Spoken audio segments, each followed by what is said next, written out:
مرحبا بالجميع. إذا كنت من المتابعين الجدد اشترك الآن في القناة ليصلك الجديد بالضغط على الزر الأحمر أسفل القناة مع تفعيل الجرس، ولا تنسوا دعم.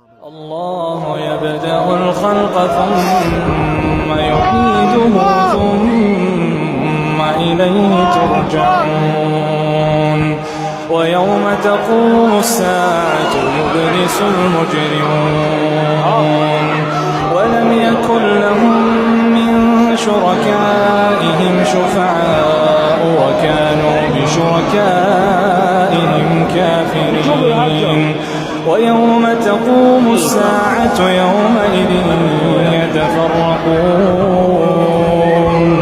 فأما الذين آمنوا وعملوا الصالحات فهم في روضة يحبرون.